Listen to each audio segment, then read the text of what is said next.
A young man returns home and discovers on the carpet in the living room his own body. Next to it lies an envelope with the inscription, "Look at me." The initial shock is replaced by curiosity as Alex finds a flash drive in the envelope, which he immediately plugs into his computer and on the screen sees just himself. The second, Alex reassures himself he is not high and has not gone insane and advises to listen carefully. Thus, it all started with men in black coming to his house.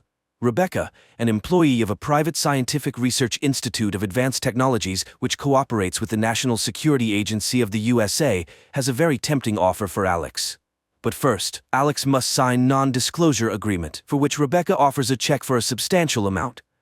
Having signed the papers, Alex learns the story of an American unregistered satellite which the USA did not launch. Strangely enough to admit, the satellite is allegedly from the future and contains a coded message inside. If Alex agrees, he will be put to sleep and delivered to the laboratory.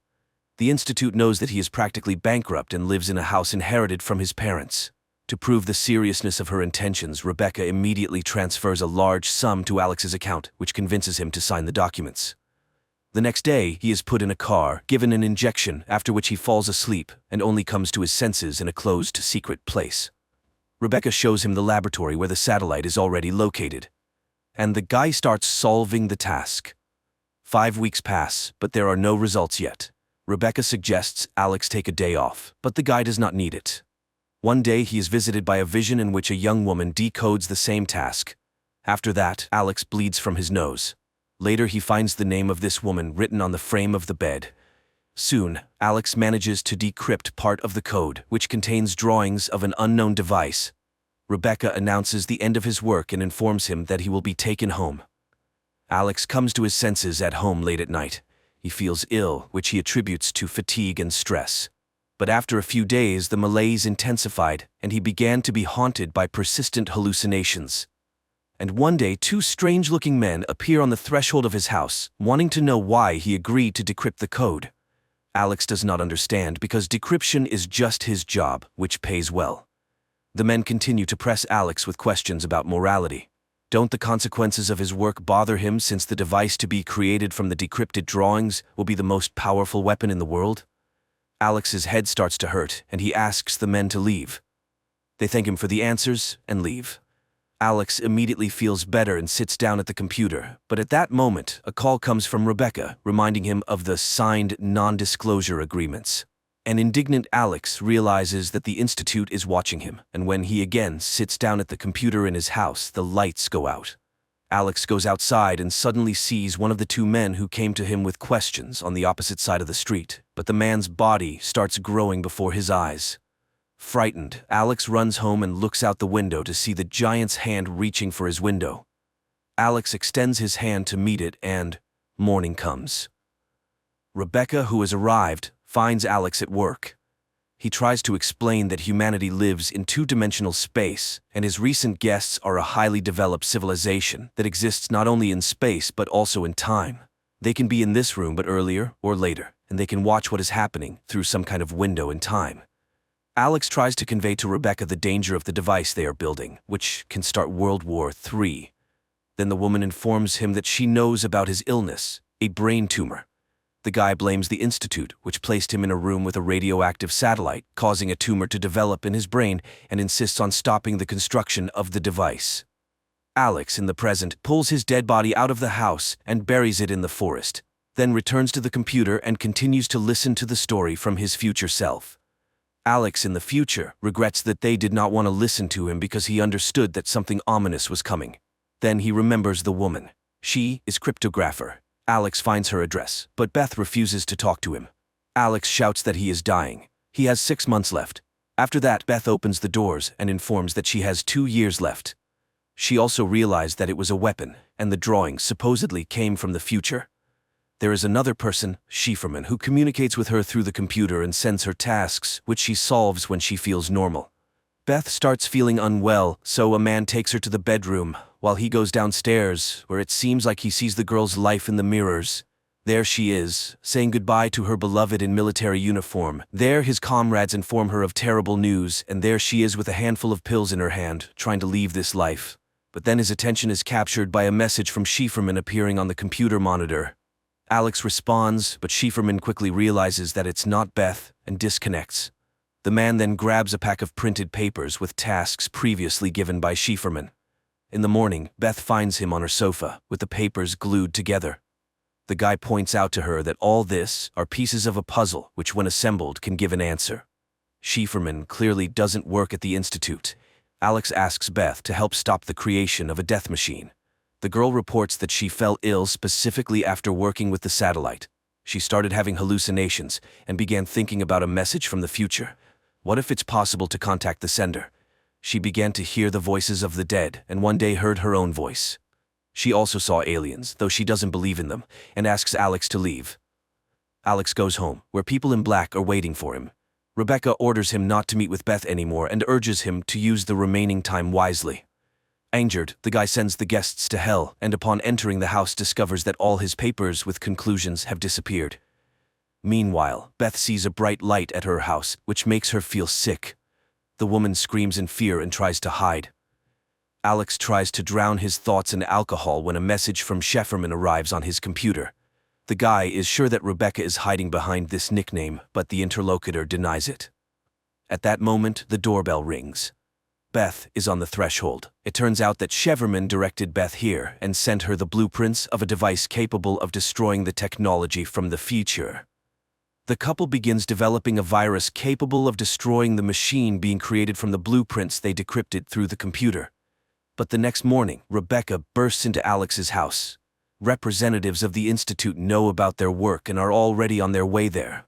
She gives the name of the Institute's founder and orders to go to him as soon as possible. She is Schieferman and hope to destroy the device with their help. Then cars approach Alex's house. The couple escapes through the back exit.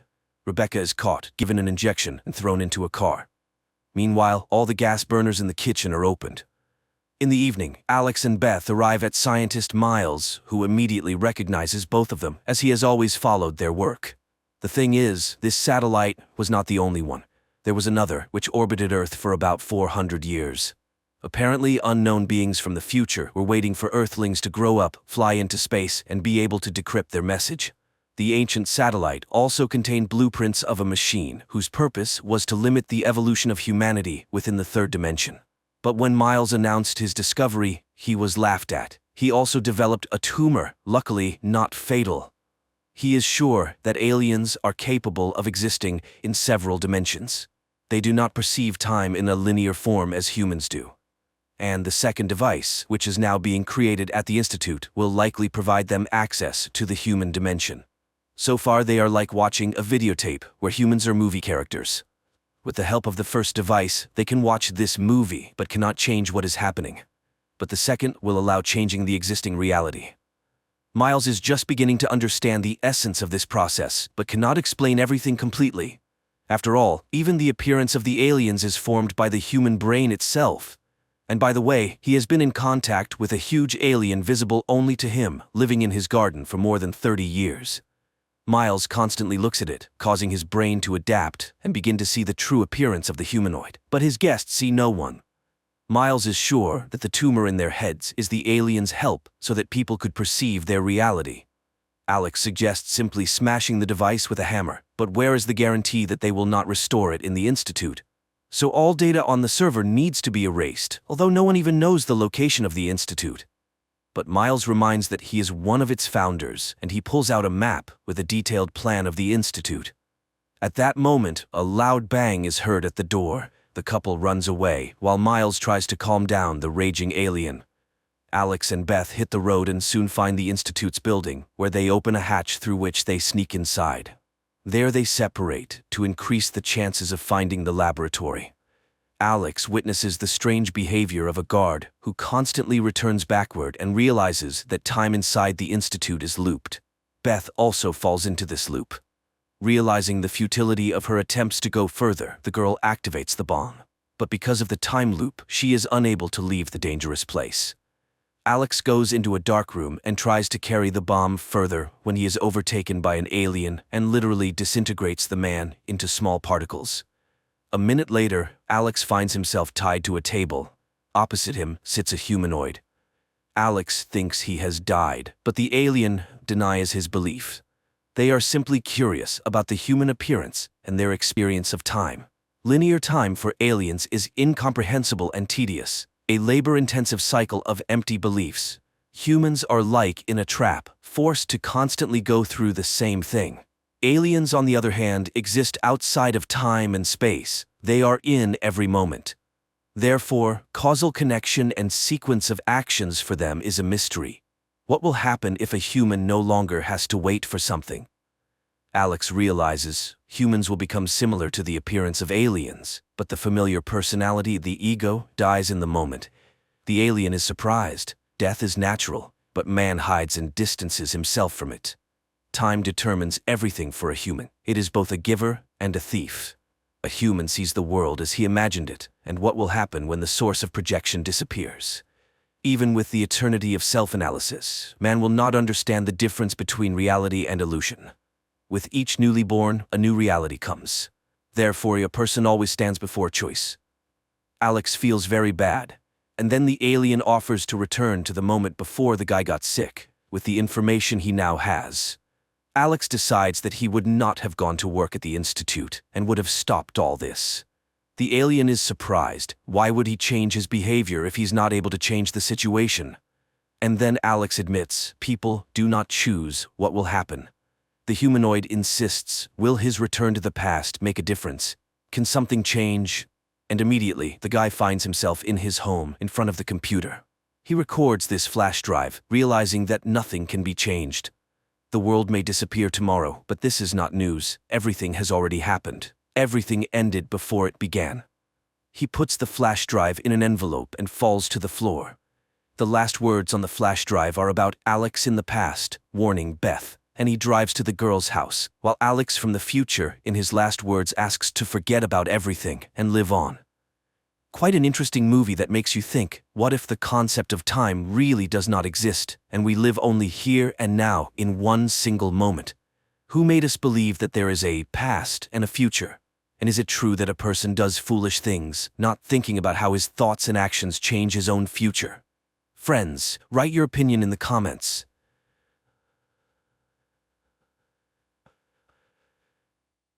A spacecraft is departing from Earth with another group of settlers headed for Mars. One of the passengers convinces her daughter to wave goodbye to the planet as they will be apart for a very long time. The well-established route consists of 2 stages. The shuttle docks with the Aniara, a huge spaceship that has everything for comfortable living. And after 3 weeks, it delivers the passengers to the colonized planet. A young woman named Emily Grant on the ship serves as a Mimarobe, a guide to the world of Mima, the system that allows one to delve into their memories and visions so that the brain does not get bored with the repetitive space scenery. Emily herself loves to remember her walks in the forest, and the visions even allow her to feel her bare feet stepping on the moss. A new neighbor is added to Emily's room, an adult female astronomer. From the huge monitors, the astronomer tells the passengers about the delights of Aniara and that the ship has everything to keep from getting bored: shopping centers, restaurants, and even nightclubs. If desired during the journey, one can work in the water purification department or the seaweed factory, which is necessary for oxygen production. The company pays points which serve as currency for this work.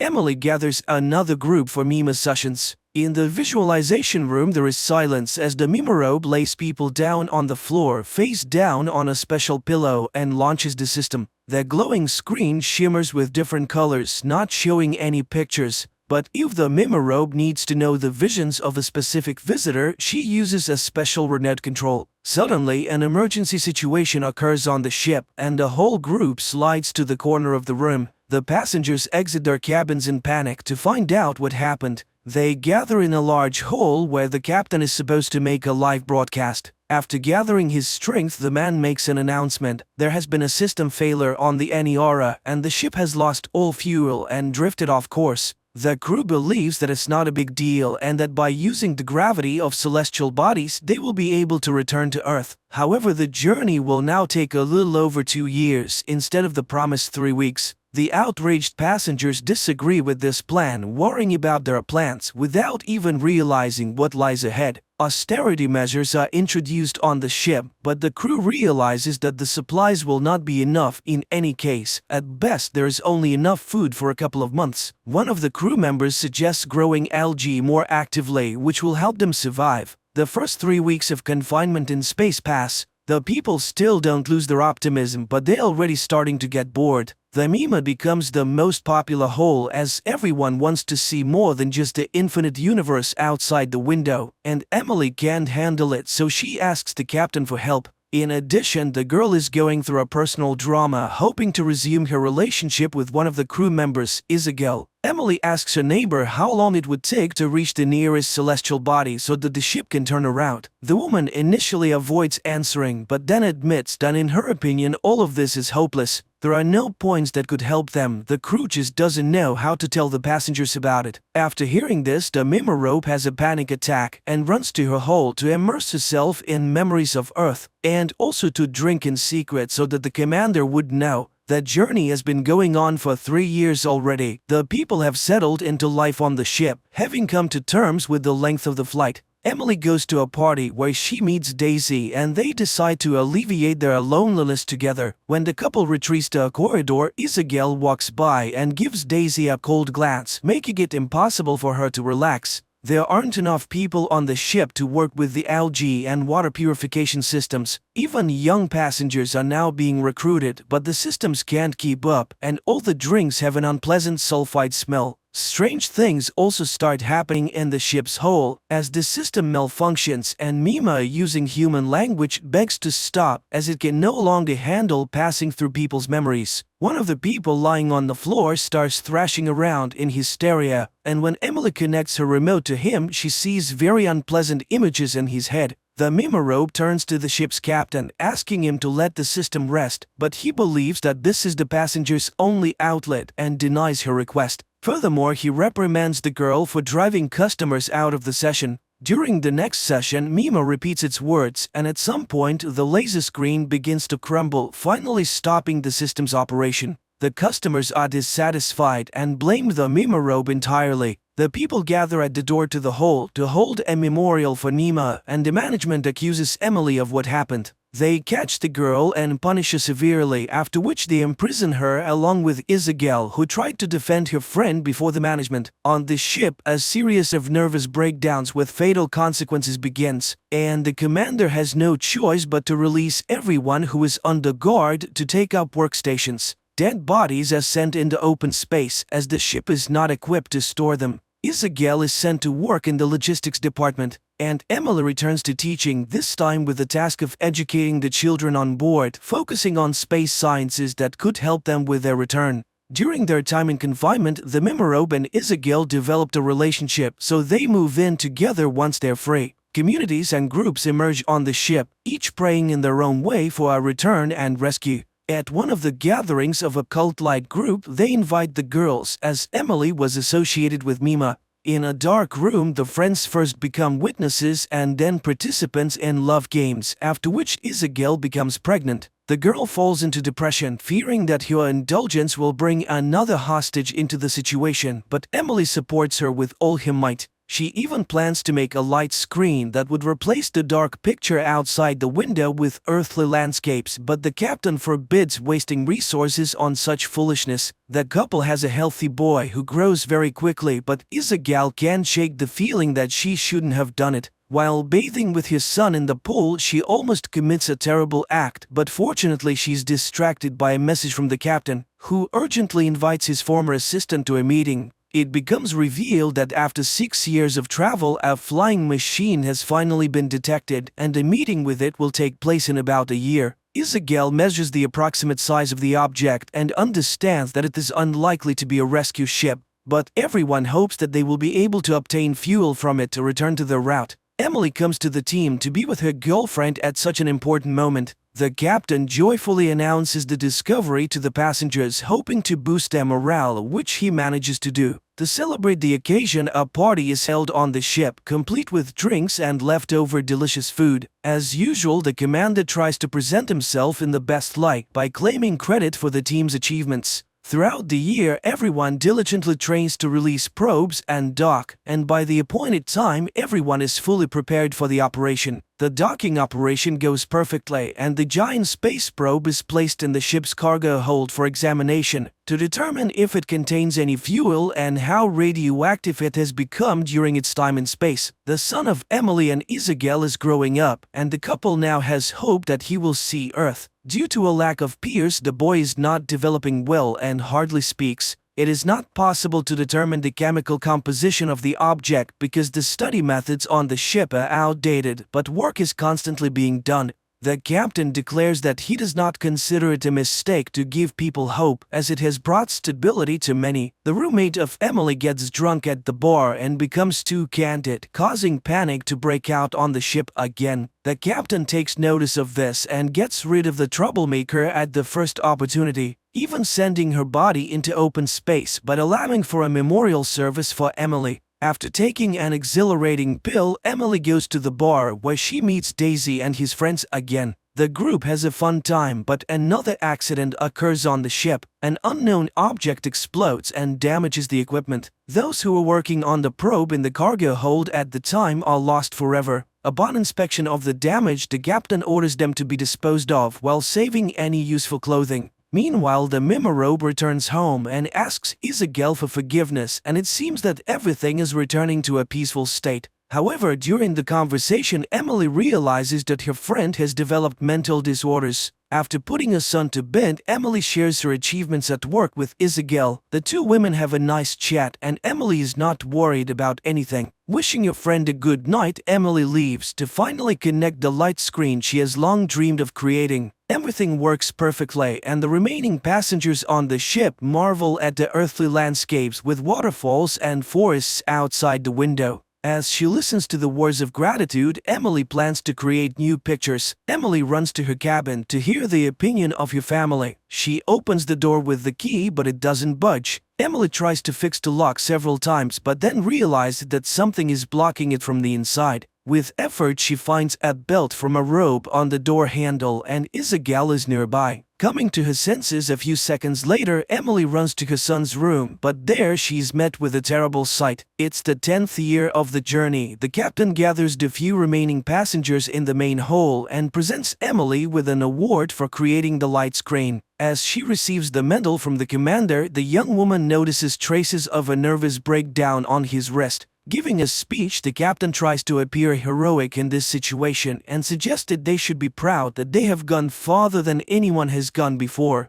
On the 24th year of the journey, only a few people remain alive. Old and wrinkled Emily leads a meeting of the survivors where they pray for strength to be sent to them. The ship has long been powerless and is floating in space like a piece of space junk. And almost 6 million years later, the spacecraft Aniara approaches an unknown planet in the constellation of Lyra.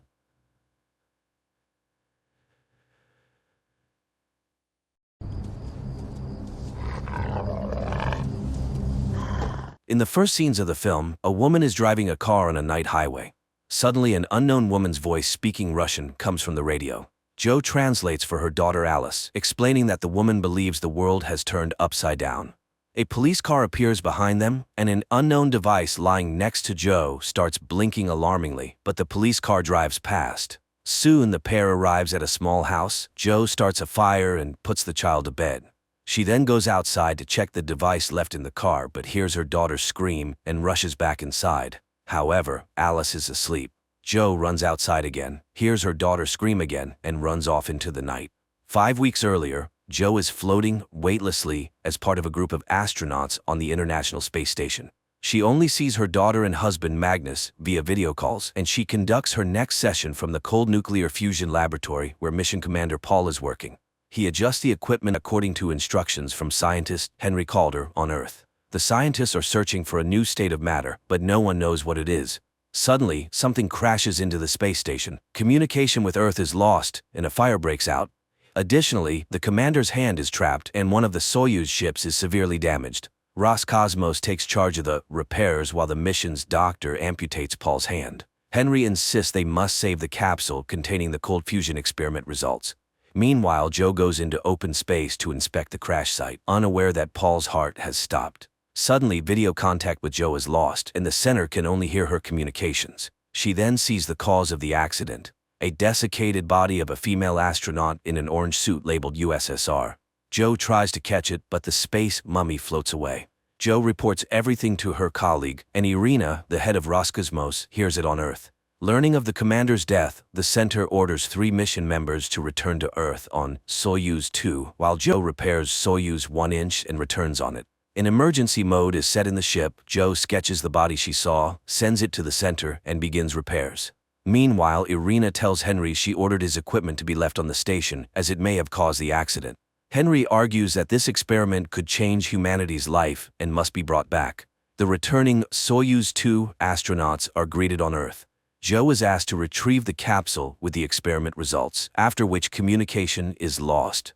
On Earth, Henry brings equipment for a rescue mission to Baikonur, but Irina reports that there are no signs of life on the station.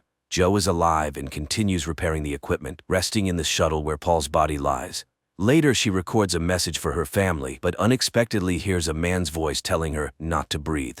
She flies to the laboratory door and, opening it, sees Paul reaching out to her.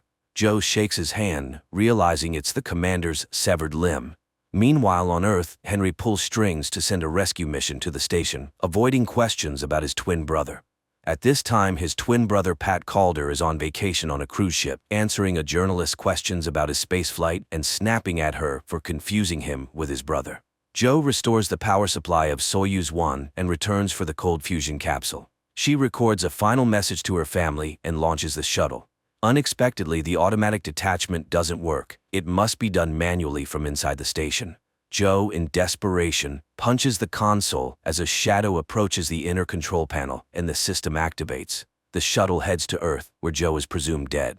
The module soon lands in a deserted steppe, where rescuers find Joe and help her out. She is placed on a stretcher and taken to a helicopter. However, Alice rushes to her, and Joe happily embraces her daughter and husband, who seems to doubt his wife's genuine joy at seeing him.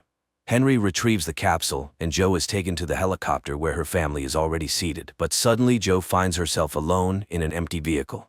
Then everything returns to normal. She decides it's due to stress. She speaks to her daughter in Swedish, but Alice doesn't understand her. Meanwhile, Henry rejoices over the successful quantum mechanics experiment results conducted on the ISS. Joe recovers after the flight. One day at a press conference, she expresses condolences to the widow of the deceased astronaut Paul, but the woman's name turns out to be different. Henry demonstrates the experiment results obtained on Earth. His assistant is sure this is only possible in space, dismissing it as a glitch. At Baikonur, an investigation into the tragedy begins. The commission reviews orbital recordings. When Joe mentions the object that caused the accident, a Soviet female astronaut's body, no one believes her since there has never been a report of a missing female astronaut in history. Later, Joe receives vitamin tablets she must take daily. She tries to get closer to her husband, not noticing he seems to avoid her. Alice also keeps her distance from her mother. The next day, Joe faces the commission again, which tries to convince her that the station collided with an orange garbage bag. After the session, her boss, Frederick, tries to hug her, but she steps back in confusion. He doesn't understand why she has forgotten everything between them. Scared, Joe returns to her husband in tears, confesses her love, and they become intimate. Meanwhile, Henry tells Alice about a thought experiment in quantum mechanics called Schrödinger's cat. Scientists believed the world was governed by classical physics laws until geniuses like Einstein discovered that the same substance could exist in 2 forms. For example, a particle is black in one world and white in another. Between worlds, there is space where the particle is both black and white simultaneously, refusing to choose until observed. Henry invented equipment for the space experiment and discovered something, but it seems unwilling to come into the light. Magnus confesses his wife has changed completely. Henry comes to thank Joe for saving the capsule. She recalls he worked on the Apollo mission, and the old man warns that people who go through the space often change. Later, the team goes to the memorial alley, and Joe shows friends a photo of the spacesuit she saw in space, but she's told it's Irina, the current director of the Flight Control Center. The colleagues reach the tree planted by Commander Paul before the flight and lay flowers. When Joe is alone, she suddenly sees Paul, who tells her his heart is still hanging in space. After this, Joe acknowledges the commission's correctness and retracts her initial testimony. Her family heads home, where Joe notices some inconsistencies. For example, the car is blue, but Joe remembers it was red. The family congratulates Joe on past Christmas and her birthday. She jokes and laughs, though Magnus admits he believed their marriage was over. The next morning, Joe walks around the house and suddenly sees a piano. She sits at it and opens a sheet music. In the evening, Joe again notices her daughter doesn't understand her Swedish, though the girl spoke it fluently before the flight. Magnus admits he knew about her affair with a colleague, Frederick. This perplexes Joe as it's not true. Henry recalls a formula where the main stress relief component is lithium-7. Joe visits a psychologist who prescribes her the antidepressant lithium. Henry notices her and invites her to see his laboratory, where he talks about astronauts who heard non-existent sounds and smells after flights. But this is kept secret. Then Henry reports to the management that using laser and magnets in the cold fusion laboratory, he obtained an image identical to the one from the quantum physics experiment on the ISS. He tried to capture the moment when a substance exists in two different states simultaneously. The same experiment with Schrödinger's cat, which can't be determined if it's alive or dead. But only Henry sees the results. Apparently, this is the observer effect, where the experiment influences the experimenter. Joe approaches the piano again and starts playing this time, scaring herself because she never knew how to play. The next day, Joe compares the vitamins she received at Baikonur with the prescribed medicine and finds that both contain lithium-7. Suddenly, she sees two workers and hides in an office, finding a list of astronauts. Each name has a letter, and checking those under B, she discovers they were all prescribed lithium-7 and experienced unusual things. Meanwhile, the workers enter the office, ignore Joe, and start stacking folders on a cart. She tries to get their attention, but seems invisible. Joe approaches a man closely. He screams and disappears. Joe is alone in the office again. She goes to Henry's office, but he suddenly accuses her of excessive curiosity that will ruin her. Later, her colleague Frederick visits, not understanding what happened as they loved each other. Joe avoids the conversation.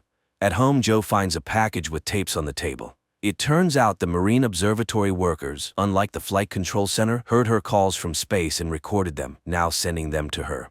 Joe plays the tapes and hears her voice when Alice comes downstairs and sees a room filled with mourning people.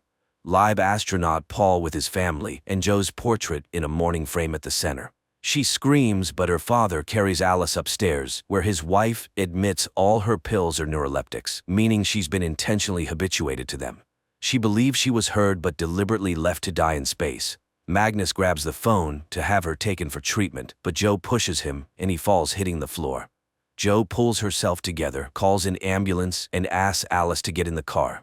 On the way, she stops by the laboratory and steals the flask with the substance obtained in the quantum physics experiment. Henry hears a knock at the door but finds no one in the hallway when he opens it. The scientist closes the door, not noticing his twin brother Pat, who briefly appears behind him and then disappears. Irina calls, having just read an article about two particles entangled by quantum mechanics, where what happens to one determines the state of the other, even if they are far apart. He hangs up without responding. Joe calls Russian cosmonaut Ilya to ask what vitamins he was given on the ISS. He reads out the name with letter A. Joe explains that, unlike the rest of the crew, she was given neuroleptics. The cosmonaut is skeptical, but she asks him to check his pills and wait for her call. Henry discovers the flask theft. The next morning, Joe asks her daughter to describe her fears in detail. The girl admits she hears the voice of an unknown woman named Valya. Joe steps aside to call the observatory worker who sent her the tapes, but he unexpectedly claims it couldn't have been her and hangs up. Meanwhile, Alice brings her a drawing of her fear, showing the figure of a female astronaut in an orange suit, whom Joe saw dead in space. Ilya checks his pills, which turn out to be vitamins. However, documents on the substances given to Joe are no longer accessible. Joe arrives at the Marine Observatory and meets the brother and sister who sent her the tapes. The elderly couple clearly heard her voice from space and recorded it. However, the recordings can only be heard on their ship at sea. They take Joe and Alice to a boat, sharing strange stories of people seeing odd things in space like angels, and often going mad upon returning home. They recorded everything, but there was little noise until Apollo 18. During that mission, the airwaves were filled. Deciphering these messages is challenging. The boat sets off, and the woman plays a tape recorded in 1967. It features the voice of a female astronaut returning to Earth in a damaged capsule, seemingly dying. That day, Irina allegedly returned unharmed from space. The woman can also let Joe hear Paul's voice, though everyone says he's dead. Joe refuses to listen. They head back to shore, and Alice secretly calls her father, revealing their location. The woman gives Joe the tapes. Mother and daughter drive to a forest cabin, analyzing everything that happened. Alice plays the 1967 tape again, recognizing Valia's voice from her visions. The woman is in pain and very hot, as heard on the tape. Henry looks into a mirror calling his twin brother. When Pat appears in the reflection, Henry accuses him of stopping his medication and admits his space experience worsened everything. Joe and Alice continue listening to Valia, who says the world is upside down. Reaching the house, Joe plays a recording of her conversation with Alice before the collision, but the girl suddenly claims it wasn't her, as she doesn't speak Swedish. The action shifts to the ISS on the day of the accident, showing the other side of Schrodinger's cat experiment. Paul conducts a quantum physics experiment while Joe talks to Alice when an alarm sounds. Joe is thrown against the window, hitting her head and losing consciousness. Paul tries to help her, realizing she's dead. Her husband and daughter are informed of her death and fly to Baikonur. On the orbit, Paul stays to repair the shuttle, worried that accessing the laboratory is impossible, leaving the experiment results on the station. Joe's body is moved to the shuttle, but Paul struggles to accept her death's reality. Later, he rests before landing, recording messages. Again, he feels Joe is alive and even asks her not to breathe. He then contacts Houston, reports the body's damage, moves her from the ship to the station section, and locks her there. Preparing for undocking, the system fails. Mission Control reminds him that 2 people are needed to activate the system. Paul, like Joe in another reality, hits the console as a shadow approaches the inner control panel, and the system activates. The shuttle lands safely. Paul's family greets him, but he can't forget what happened, feeling guilty for leaving Joe's body on the ISS. He goes to her tree, laying flowers, and suddenly sees Joe before him. They stare at each other for a moment, then she vanishes. Later, Paul tells Joe's family how she died when he sees his portrait in a mourning frame. He's distracted by a question about visiting a psychologist and snaps back to reality. Later, the astronaut appears before the commission and recounts the experiment and the accident. Suddenly, the crew members object. They know nothing about a quantum physics experiment. That project was closed 12 years ago, and the order to leave Joe's body in orbit, it was his decision, not an order he received. Meanwhile, Alice is deeply affected by her mother's loss, constantly feeling that something is off. At the same time, Paul reviews footage from the Apollo 18 mission and is surprised to discover that 2 astronauts died during the launch under Henry Calder's command. He goes to his boss, but she only knows Pat Calder. There was no equipment and no Nobel Prize. The Apollo 18 mission was NASA's biggest failure. The man returns to his family and realizes that his wife's name is different from what he remembers. Later, his family goes to Joe's house for a memorial service, but Alice is hiding in the closet again, refusing to come out, convinced that her mother is alive. Seeing his crew, Paul doesn't want to enter the house, but his wife persuades him, though he admits everything feels wrong. Then his daughter brings Alice. He turns his head and sees another Alice screaming about what's happening in the living room. Joe rushes to the sound, seeing Alice from Paul's reality and trying to call out to her mother. Magnus takes his daughter away, and she asks to be taken to her mother's cabin. The next day, Magnus and Alice go to the lake house. At night, the father confesses he doesn't understand his daughter, who insists they will see their mother again. Meanwhile, Paul visits the house of Henry's twin brother, Pat, calling him Henry and stating that he conducted experiments under his direction. He wants to know the truth at any cost, but Pat pulls out a gun and shoots him. Alice sees a car approaching the cabin, and Joe gets out. And then everything gets confusing, so friends, forgive me if something is unclear. The girl hurriedly puts on her shoes and goes outside, but it's empty in front of the house.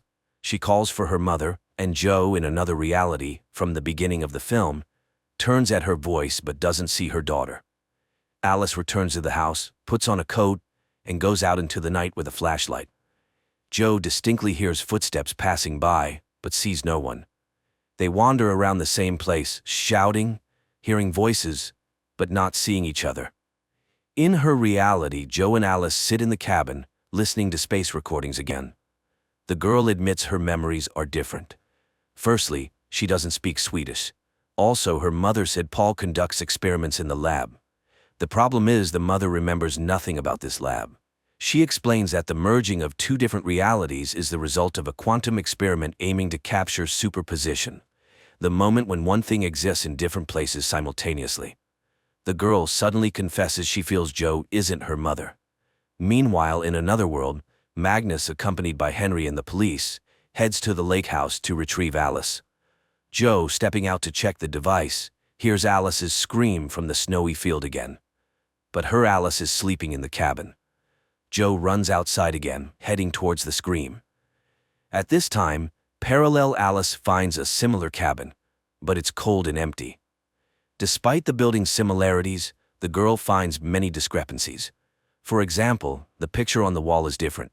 She goes upstairs and finds a closet. Hanging her necklace on the handle, Alice climbs inside. But the door suddenly slams shut, and the girl starts banging and calling for help. Joe, wandering through the field, also sees this cabin. She rushes to the banging and finds Alice. Joe carries the girl to her cabin, puts her in a hot bath, and admits that Alice smells like herself again. Stepping aside, Joe finds herself between two worlds, with Alice standing by the bed in one and the girl sitting in the bath in the other. Suddenly, the second Alice stops seeing Joe, gets out of the bath, and calls for her mother. But Magnus wakes up and runs to her. Alice admits she saw her mother, but now she's gone again. Joe, meanwhile, orders the second girl to get dressed and takes her to find the second cabin and the other Alice. Magnus's car is stopped by a blocked road, but the police inform him that a bulldozer is on the way. Alice asks her mother to come back, and Joe admits she doesn't belong to this world, urging them to figure out where the Joe from this reality went. Alice runs away, accusing her mother of madness. The second Alice goes to find the second cabin. Magnus follows her. The girl walks across the field, seeing a bead from her necklace in the snow. She follows the trail and finds a bag with a quantum device. Parallel Alice finds the second cabin. She enters, looks around, and takes an identical tape recorder, climbing into the closet. The second Alice also arrives at this closet and sees the tape recorder inside. The first Alice turns on the recorder and records her voice, calling Alice. The second Alice turns on the tape recorder and hears her own voice asking her to say something. While the girls establish contact, their parents search frantically through the frozen field and house. Joe finally reaches the closet. In her reality, Magnus approaches the same spot. Joe finds the tape recorder and hears the conversation between the two Alices. Magnus sees and hears the same thing. Terrified, he calls emergency services, reporting his daughter is missing at the lake. Joe gets into the car and heads towards the lake, as the kerosene lamp in her cabin falls and sets it on fire. The two Alices, sitting in the closet, look into the mirror and suddenly see each other. They say they are both looking for their mom. One Alice confesses that her mother died. At this moment, Joe notices the fire behind her. She turns the car around. The two Alices compare memories shared by Joe and conclude that their mothers switch places. Meanwhile, on the winter road, Henry Calder admits to Magnus that when he was on the moon, he thought his crew had died. But miraculously, they were alive. After returning to Earth, he started treatment. Rescuers finally arrive at the lake and start searching for Alice. Henry sees the fire blazing. Joe returns to the burning house, but upon entering, she finds no fire. However, the mirror reflects a burning room. Joe goes upstairs and finds her daughter in the closet, witnessing the conversation between the two Alices. Henry finds his quantum device stolen and lost by Joe. Joe hears the voice of the second Alice and sees her in the mirror. The girl asks her to come home, but Joe doesn't know how to do it. However, she promises to figure it out. She realizes the girls are dying, one in the fire, the other from the cold. She pulls the girl out and hands her to Henry, who has just arrived. Then she returns to the fire. Henry lays the girl in the snow and also calls for help, while Joe walks around the burning house. Suddenly, she sees Alice lying in the snow. She tries to revive her, hearing her voice behind. Turning around, she sees the second Alice, who suddenly says she doesn't feel her double. Apparently, the girl died, but Joe continues giving artificial respiration, believing she must save the girl. Suddenly, Magnus's voice calls out from the darkness. Joe tells her daughter to leave. Magnus sees his wife, unable to believe his eyes, and runs to her, finding his daughter. In the parallel reality, Joe revives the second Alice and starts looking for the second Alice. Rescuers grab her, thinking she's crazy. In the other world, Magnus brings Alice into the cabin, admitting he doesn't know what he saw. The injured Alice lies under an IV and suddenly hears a female voice promising to take her to her mom. The girl wakes up, seeing her father, who says Joe left with Irina. In reality, Joe is taken to a psychiatric clinic. Henry finds the tape recorder and listens to his report, discovering his colleagues are alive. He smashes his quantum device, destroying the experiment results. Magnus brings Alice home, and the girl says her mother is dead, her body still in space. Also, there is another Alice. Magnus tries to convince her that Mom is alive, just not well right now. Meanwhile, a piano is brought to Joe's room. Henry is arrested for attempting to kill Paul and murdering a journalist on the ship. He requests his DNA be compared to the person who lived where Paul was shot. He's not Pat. The accuser suddenly says both men are actually the same person and shows a book written by Pat. Henry denies writing it, revealing that his so-called twin brother is actually his double from another reality. Later, Henry shows the broken device to Frederick, blaming Joe for damaging expensive equipment. He has long opposed sending women into space, believing their psyche is unstable. That night, Joe regains consciousness and tries to escape the clinic, but the door is locked. In the morning, Irina examines her, finding no mental disorders. Joe claims there was a fire in the cabin, and before that, she saw her real daughter. Irina asks her to play the piano and says her daughter is with her father. Joe is impossible to convince. Then Irina announces that Joe is pregnant.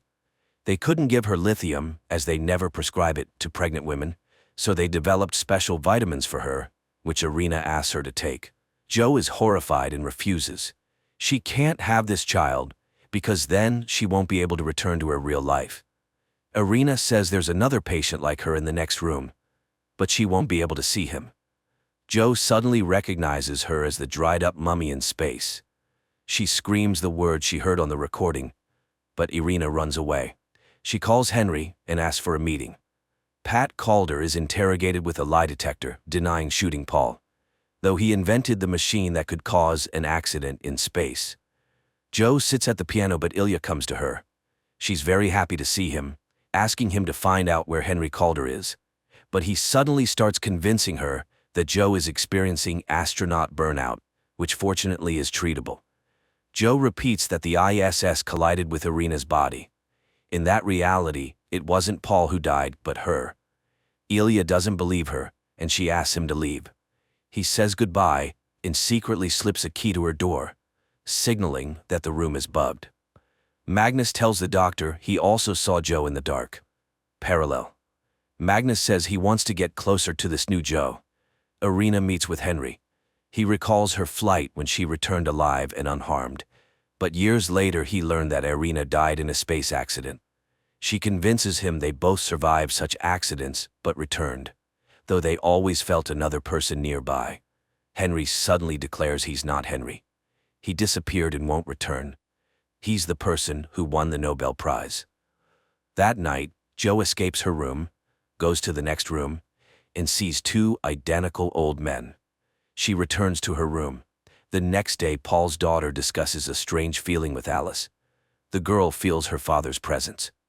Alice confesses that her mom is also halfway not here.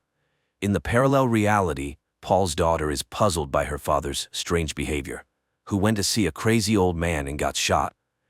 In both realities, Alice finishes talking to her friend and gets out of the closet. One asks her father to take her to Mom in the hospital and pulls out a tape recorder. The other packs the deceased Joe's things and also finds a tape recorder. The girls simultaneously turn them on. When Joe in the hospital starts playing, they connect with each other. Later, the second Alice tells her father there's another Alice and promises she won't search for Mom anymore. The prosecutor reports the complete identity of all tests, confirming that Pat and Henry are the same person, and presses charges. Sometime later, Irina comes to Joe, announcing there's only one person in the next room, the first one in space. She advises Joe to take the pills and return to life. She has a daughter and will have another child. She advises Joe to reconcile and move on. Later, Magnus and Alice arrive at the clinic. The girl talks about the other Alice and also advises her mother to accept what happened. She needs a mother, and Joe needs a daughter. So they will move on. Later, Joe shows Magnus their daughter's drawing, admitting she tries to be rational. She will return home and move on. They will have this child. Irina writes a letter admitting that since her flight, she has hidden the fact that space drives people crazy. She asks everyone who has experienced this to report it to her. At the clinic, Paul regains consciousness, unable to understand what he saw and experienced. Magnus takes Joe home, admitting she doesn't look like his wife. But they love each other and want to be a family. Irina says goodbye to Alice, admitting she has a second name, Valya. Meanwhile, on the orbiting ISS, Joe's mutilated body suddenly comes alive and catches a photo of herself with her daughter. This is where the first season ends.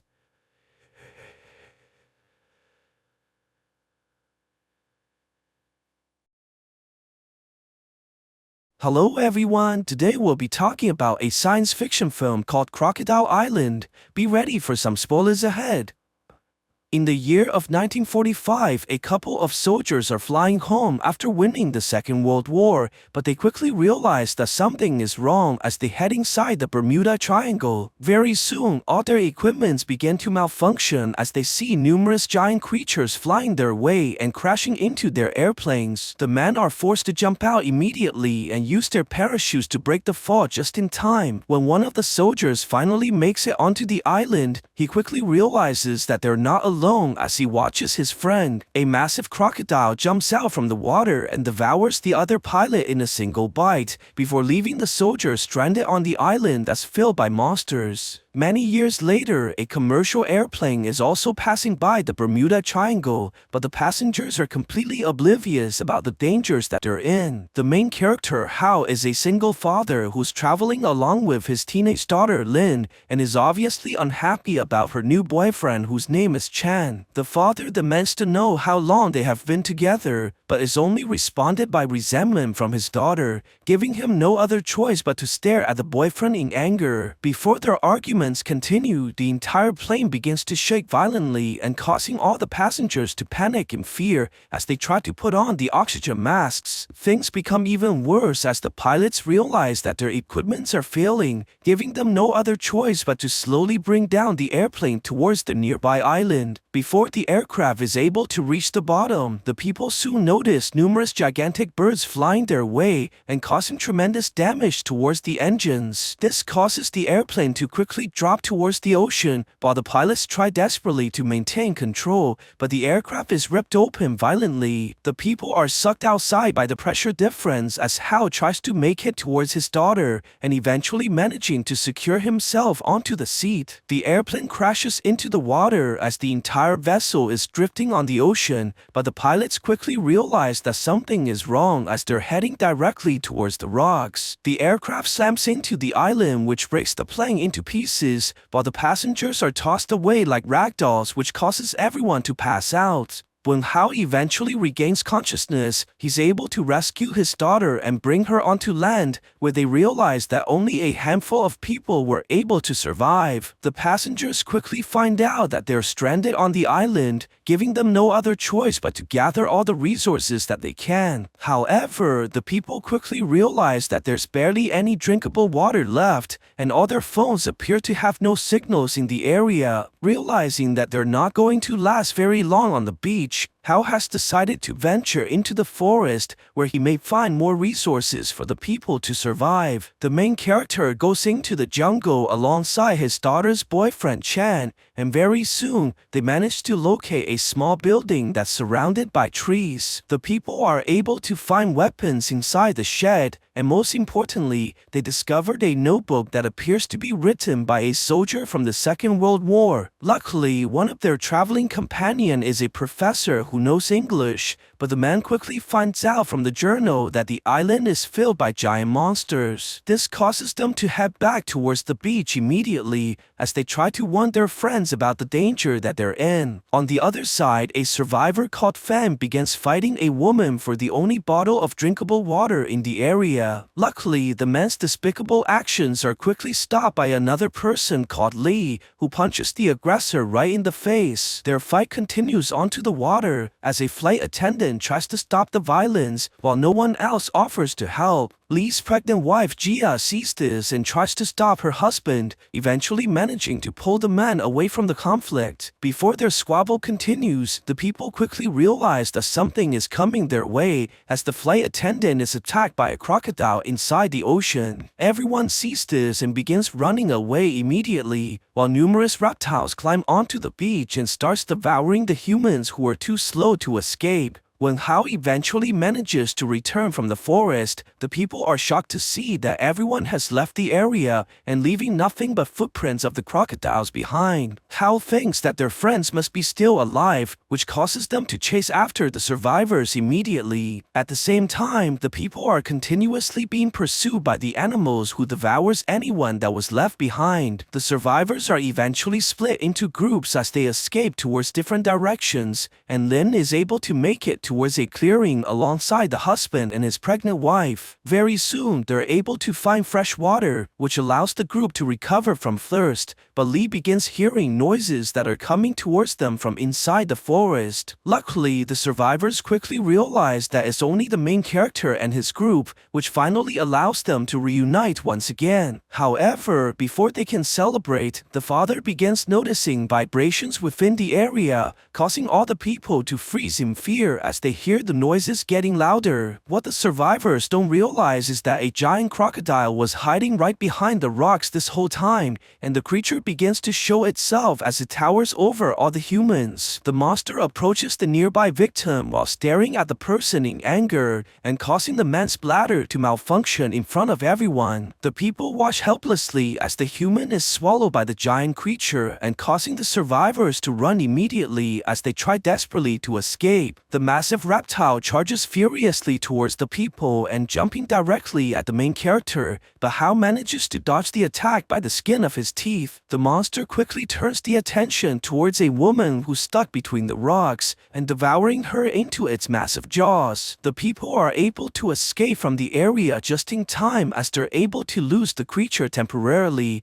and Hao brings the survivors towards the building that he found earlier. The man suggests to everyone that they should camp here for the night, while touting Chan that they need to guard the area from the hostile creatures. The next morning, while everyone is still asleep, Hao decides to gather some fruits for the people so that his daughter will have something to eat when she wakes up. On the other side, Fang was able to survive alongside a woman whose name is Li Qi, but she seems to care more about getting famous than not becoming the monster's buffet. The girl quickly shows that she's nothing but dead weight, as she managed to cover herself inside a bunch of sticky liquids. Li Qi demands that Fang help her clean off the fluids immediately, but the man seems to prefer the dirty look more than anything else. What they don't realize is that the liquids are actually from the eggs of giant spiders. At the same time, Lim finally wakes up from her slumber as she tries to go outside to look for her father, but quickly notices that they're surrounded by giant insects inside the fog. They try to wake up the others quietly so they can avoid becoming the monster's prey,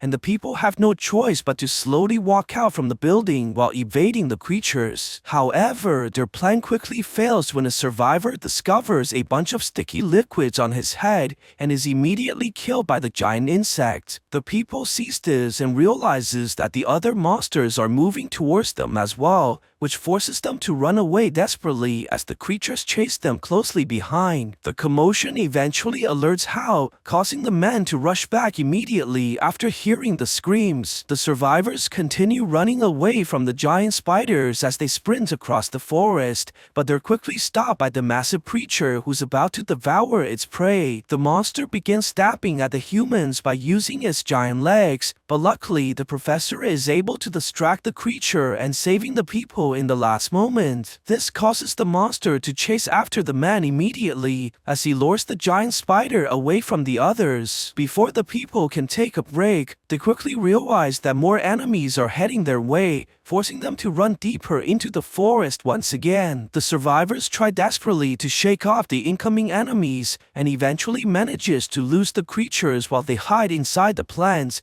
hoping that the spiders will leave. To their surprise, the people begin hearing footsteps heading their way and soon finds out that it's the main character who notices all the monsters in the area. This causes Hao to yell towards the creatures as he tries to lure the spiders away, making all the monsters chase after him him and giving the others a chance to escape. The man quickly runs back to the wood building where he finds the professor hiding there for shelter as well. But what they don't realize is that the monster is waiting to ambush them. The two tries to wait until the coast is clear, but is quickly attacked by the monster from above, while the main character tries desperately to fight for their lives. However, the professor is mortally wounded and quickly dies as a result, leaving Hao all by himself while the giant creature continues attacking him from the roof. The man is proven to be no match for the creature as he gets knocked into the walls, and the monster quickly tries dragging him back to finish the kill. Luckily, Hao is able to break free and runs away from the creature before tossing his grenade at the enemy and blowing the monster into pieces. On the other side, the remaining survivors manage to escape from the area and eventually runs into a small river that they have to cross. Before the people can make it to the other side, they're quickly attacked by a crocodile that stuns everyone in fear. The boyfriend tries to attack the animal but appears to have forgotten how to walk, and giving the creature a perfect chance to devour him. Luckily, the man is rescued by Hao in the last moment, while the animal roars furiously at the people. The crocodile charges towards the main character right away, but Hao is able to dodge the attack while the creature drops into the water and eventually leaving as a result. The main character goes towards the others as he reunites with his daughter, and they finally embrace each other while the father promises that everything will be okay from now on. At the same time, the girl with the sticky liquids has finally found a source of fresh water alongside Fang. They quickly begin quenching their thirst, while the girl starts washing herself like she's in one of those Japanese movies not made for children. While trying her best to look delicious for the audiences, the girl suddenly hears a splash from behind her and realizes that they're not alone inside the water. Before the woman can get out, she's quickly confronted by Fang, who wants to have some aggressive cuddling inside the lake. However, he's immediately rejected by the girl, which eventually gives him performance issues as a result. Just when the two are about to get out, the woman feels something inside the water as the crocodile grabs onto her and causing her to drag onto the man as well. This causes Fang to kick the girl repeatedly like she's full of diseases, and allowing the woman to be quickly devoured by the massive reptile. On the other side, the survivors continue venturing across the forest, and to their surprise, the people are able to find a crashed airplane that likely belonged to the dead soldiers. They try to look for any working equipment that they can use, eventually finding a machine gun and a radio that's still functional. Lin takes the chance and calls for help immediately, and finally giving the people some hope that they can still survive this journey. Everyone decides to head towards the beach immediately,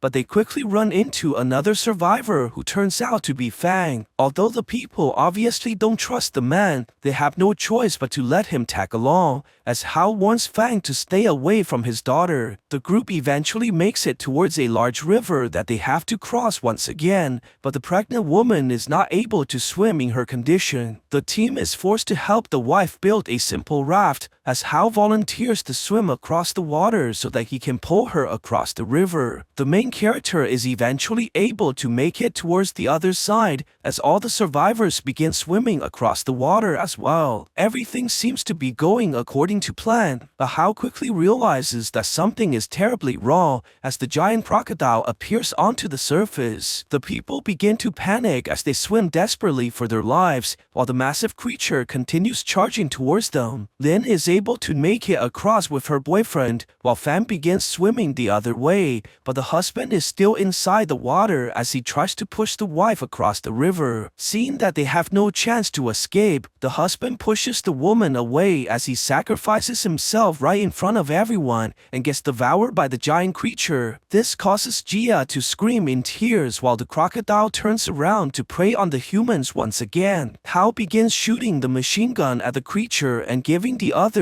a chance to run, while the animal chases them closely behind. The people are able to make it into a clearing as Hao tries holding the monster back by using his gun, but is forced to jump away in the last moment. The giant reptile continues chasing the others as they split into groups, but Fan eventually falls down as he begins having performance issues once again. Lin sees this and runs back immediately to help the man, but Fan only uses the chance to throw the girl towards the crocodile and leaving her to die. This causes the monster to chase after the girl as it approaches Lin from behind and planning to devour its victim. Luckily, Hao is able to distract the creature just in time by shooting continuously at the beast while getting the animal's attention and allowing his daughter to run away. The barrage of bullets are able to eventually damage the monster by piercing his skin, but accidentally hits Fang as well and paralyzing his legs. The creature sees the injured man and rushes towards him immediately, but also manages to grab onto Lin by using his tail. The monster approaches from behind the human, but Fang suddenly gets a heart attack from all the stress, which causes him to fall onto the ground. This allows the creature to charge in and swallows the human right away, as Hao follows the monster to rescue his daughter. Very soon, the knife falls upon the lance, and the man is eventually able to track the creature into a cave, where he rushes in alongside the remaining survivors. They carefully tread into the large tunnel and soon realizes that the giant crocodile is sleeping beside the rocks. Chan tells the woman to go back to the entrance, but before Jia is able to leave, she quickly sees the body of her husband, which causes her to fall into tears. This puts the people's lives in danger as it nearly wakes up the giant monster, but luckily the woman is able to calm down just in time. Hao continues moving forwards to look for his daughter as they carefully avoid the massive animal, and the father is eventually able to find the girl, who's amazingly still alive. The man tries to get his daughter out immediately, but before they can leave the area, Chan notices that the creature has disappeared and realizes that it's right behind him. Hao sees that they're in serious trouble as the young man is frozen like a statue from the fear, giving the main character no other choice but to fire at the monster to save everyone else. The boyfriend takes the chance and rushes towards Lin while carrying the girl away from the cave as they try to escape from the area. The monster eventually turns towards Hao as the man rushes deeper into the unknown while luring the animal away. The father tries turning into the corners and hiding inside the smaller tunnels to lose the massive creature, while Chan is able to bring his girlfriend towards the entrance. He hands Lin over to Jia and immediately decides to go back to help as he rushes towards the monster while holding his weapons. At the same time, the main character is running out of places to hide as the creature nearly kills the man from behind. This forces Hao to run desperately for his life and eventually jumping into a small entrance while shooting continuously at the giant crocodile. However, the bullets are not very effective as the man quickly runs out of ammo at the worst time, and he realizes that he dropped his grenade right behind the massive creature. Chan eventually makes it back to help as well, and the father tells the young man to find the grenade immediately before the monster can break inside. Chan rushes towards the rocks as he looks for the weapon like a madman, but is quickly able to find the bomb. He runs towards the animal immediately and throws the axe towards the creature while getting the monster's attention and luring it away. This gives Hao a chance to escape as the young man is chased by the massive beast, but Chan quickly unpins the grenade and throws it towards the monster. This unleashes a huge explosion that shakes the entire cave and causing tremendous damage towards the giant creature, which apparently kills it as a result. Hao sees this and goes back towards the opening, while finally giving his approval towards the young man for being so courageous. However, before the people can leave, they quickly realize that the animal is still alive. This causes Hao to grab the knife and roll down into the rocks, while the crocodile rushes towards the man and getting sliced open from underneath. The attack eventually kills the giant monster as it falls down for the last time, and Chan rushes over immediately to pull out his friend from under the creature. Luckily, Hao was able to survive the battle, which allows them to leave the cave in one piece as they're finally reunited with the others. The survivors are eventually able to leave the dangerous forest as they head towards the beach while the sun is rising, and numerous helicopters can be seen heading for their rescue. So what do you guys think about this movie? Let me know in the comments below, and if you like my videos, please cross like and subscribe for more. I'll see you guys next time.